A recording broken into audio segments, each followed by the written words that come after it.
আশা করি আজকের video title এবং থাম্বনেল দেখে বুঝতে পেরেছেন আজকে আমরা কোন প্রজেক্ট নিয়ে কাজ করব। আজকে আমরা তৈরি করব একটি ওয়্যারলেস কারেন্ট টেস্টার, অর্থাৎ যার মাধ্যমে কোনো একটি ওয়্যারের ভিতর দিয়ে বিদ্যুৎ প্রবাহিত হচ্ছে কি না সেটা পরীক্ষা করা যাবে ওই ওয়্যারের ইনসুলেশন অর্থাৎ কভার রিমুভ না করেই। এটিকে আপনি চাইলে যে কোনো ইলেকট্রনিক্স ডিভাইসের কাছাকাছি যদি রাখেন তাহলে বুঝতে পারবেন সেই ইলেকট্রনিক্স ডিভাইসের মধ্যে ইলেকট্রিসিটি আছে কিনা। এই প্রজেক্টের সবচেয়ে মজার বিষয় হচ্ছে এটি তৈরি করতে আমাদের সর্বোচ্চ খরচ হতে পারে 10 টাকা। কি সাংঘাতিক না? এই প্রজেক্টটি আমি 3 থেকে 4 বছর আগে ইউটিউবের কোনো একটি ভিডিও দেখে শিখেছিলাম। হঠাৎ করে বর্তমানে মাথায় আসলো, তারপর ইউটিউবে সার্চ করে দেখি এরকম অনেক ভিডিওই আছে। তার মধ্যে অনেক ভিডিওর মধ্যে হালকা পাতলা একটু বাটপারি অ্যাড করে অনেক আকর্ষণীয় করেছে, তাই ভাবলাম আপনাদের সাথে এই প্রজেক্টে শেয়ার করা যাক। আসসালামু আলাইকুম, NS 360 ডিগ্রি এর আরও একটি গরিবী প্রজেক্টে আপনাকে স্বাগতম। তো চলুন জেনে নেওয়া যাক আজকের এই প্রজেক্টটি কমপ্লিট করতে আমাদের কি কি কম্পোনেন্টস লাগবে। প্রথমে লাগবে দুটি BC547 মডেলের ট্রানজিস্টর, যার প্রতিটির দাম আপনার কাছ থেকে সর্বোচ্চ 2 থেকে 3 টাকা নিতে পারে। তারপর লাগবে যে কোনো কালারের একটি 5mm এলইডি। একটি 5mm এলইডির দাম সর্বোচ্চ 1 থেকে 2 টাকা নিতে পারে। এই দুটি হচ্ছে আমাদের মেইন কম্পোনেন্টস। তারপর লাগবে যে কোনো 3.7 ভোল্টের একটি ব্যাটারি। আমি একটি পুরাতন ফোন ব্যাটারি ইউজ করব। আমার কানেকশনের সুবিধার জন্য ব্যাটারিতে আমি দুটি ওয়্যার সোল্ডারিং করে নিয়েছি। আশা করি এই ধরনের 3.7 ভোল্টের ব্যাটারি আপনার কাছে অবশ্যই আছে। ভালো রেঞ্জ পাওয়ার জন্য আমাদের প্রয়োজন হবে একটি অ্যান্টেনা। এই ধরনের অ্যান্টেনা তৈরি করার জন্য যে কোনো নষ্ট ফোনের একটি চার্জার নেবেন। সেই চার্জারের ভিতর এই ধরনের একটি ট্রান্সফরমার পাবেন। সেই ট্রান্সফরমারটা ভেঙে চুরে ভিতরে এই ধরনের কপার ওয়্যার পাবেন। তারপর যে কোনো ধরনের একটি স্ক্রু নেবেন, অথবা গোল যে কোনো কিছু নিলেই হবে।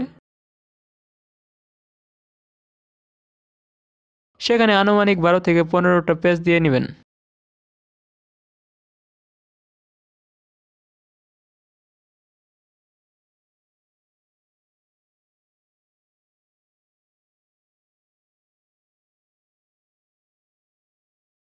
এবং বাড়তি অংশটুকু কেটে নেবেন।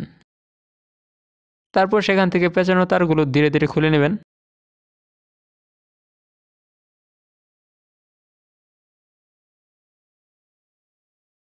তারপর হালকা করে টান দিলেই হয়ে যাবে আমাদের অ্যান্টেনা।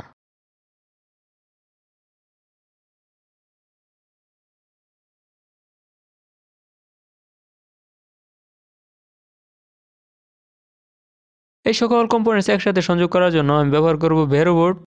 আপনার কাছে যদি ভেরো বোর্ড থাকে তাহলে ইউজ করতে পারেন, না থাকলে সমস্যা নেই, আপনি সরাসরি একটি কম্পোনেন্টসের পা অন্য কম্পোনেন্টসের সাথে দিয়ে সোল্ডারিং করে নিতে পারেন। তো চলুন এখন কানেকশনের দিকে যাওয়া যাক। স্ক্রিনে দেখতে পাচ্ছেন আমাদের সকল কম্পোনেন্টস এখানে আছে। ট্রানজিস্টরের যে দিকে লেখা থাকে সেই দিকটা আপনার নিজের দিকে রাখবেন, তারপর বাকি ডায়াগ্রামটা ফলো করলেই হয়ে যাবে। এখানে লক্ষ্য করলে দেখবেন আমাদের প্রথম ট্রানজিস্টরের দ্বিতীয় পিনের সাথে আমাদের তৈরি করা অ্যান্টেনাটা কানেক্ট করা আছে। প্রথম ট্রানজিস্টরের প্রথম পায়ের সাথে এলইডি এর পজিটিভ প্রান্ত কানেক্ট করে দিবেন। ঠিক একই জায়গা থেকে 3.7 ভোল্ট ব্যাটারি এর পজিটিভের সাথে কানেক্ট করে দিবেন। তারপর প্রথম ট্রানজিস্টরের তৃতীয় পা কানেক্ট হয়ে যাবে দ্বিতীয় ট্রানজিস্টরের মিডল পায়ের সাথে। দ্বিতীয় ট্রানজিস্টরের প্রথম পা কানেক্ট হয়ে যাবে এলইডি এর নেগেটিভ প্রান্তে। এবং সর্বশেষ দ্বিতীয় ট্রানজিস্টরের তৃতীয় পা কানেক্ট হয়ে যাবে আমাদের ব্যাটারির নেগেটিভের সাথে। এটাই হচ্ছে ফাইনাল ডায়াগ্রাম। এই ডায়াগ্রামটা অনুসরণ করে আপনি কানেকশনগুলো দিয়ে নেবেন। আশা করি কানেকশনগুলো বুঝতে পেরেছেন। তো আমাদের সকল কানেকশন কমপ্লিট হয়ে যাওয়ার পর আমাদের সার্কিটটা দেখতে অনেকটা এরকম হয়েছে। এখানে লক্ষ্য করলে দেখবেন আমার এখানে ব্যাটারি কানেক্ট দেওয়া নেই। আমি ব্যাটারির স্থানে একটি কানেক্টর অ্যাড করেছি যাতে বাহির থেকে আমি ব্যাটারিটা কানেক্ট করতে পারি, আবার প্রয়োজন অনুসারে ব্যাটারিটা এখান থেকে খুলে ফেলতে পারি। আমি পজিটিভ নেগেটিভ লক্ষ্য রেখে ব্যাটারিটা কানেকশন দিয়ে নিলাম। আপনারা অবশ্যই ডায়াগ্রাম ফলো করে কাজগুলো করবেন। আমার ধারণা আপনারা দেখতে পাচ্ছেন এর অ্যান্টেনাটা কোনো বৈদ্যুতিক তারের কাছাকাছি নিলেই এর এলইডিটি গ্লো হচ্ছে। এমনকি কোনো তারের মধ্যে সরাসরি টাচ করার প্রয়োজন হয় না। যে কোনো ওয়্যার কিংবা সুইচের কাছাকাছি যদি আপনি এটি নেন এবং সেখান দিয়ে যদি বিদ্যুৎ প্রবাহিত হতে থাকে তাহলে এর আশেপাশে এটিকে রাখলেই দেখতে পাবেন।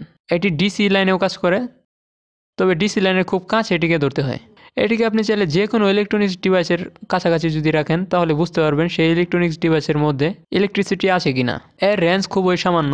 আমার এই গরিবের ল্যাবের ইলেকট্রনিক্সের আশেপাশে প্রায় 2-2.5 ফুট দূর থেকেই এর এলইডিটি গ্লো হওয়া শুরু করে এবং কাছাকাছি নিলে পুরোপুরি জ্বলে ওঠে। এর রেঞ্জ কিন্তু এত বেশি না, 1-1.5-2 ইঞ্চি কিংবা 3 ইঞ্চি সর্বোচ্চ এর রেঞ্জ হয়ে থাকে।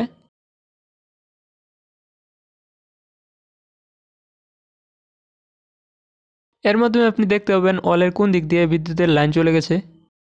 এই যে দেখেন আমি দেখাচ্ছি। এটুকু বিশ্বাস করেন না, এটুকু কিন্তু জাদু ছিল। ওকে, তো আমার ধারণা আপনারা বুঝতে পেরেছেন আজকে আমরা কোন প্রজেক্ট নিয়ে কি কাজ করেছি।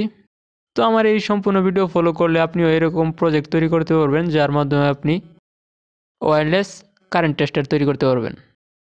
ওকে, তো এই ছিল আজকের এই প্রজেক্ট। ভিডিওটি ভালো লাগলে অবশ্যই লাইক করবেন। ভিডিও নিয়ে কোনো মন্তব্য কিংবা আমাকে দেওয়ার জন্য কোনো পরামর্শ যদি থাকে সেক্ষেত্রে কমেন্টসে লিখতে পারেন।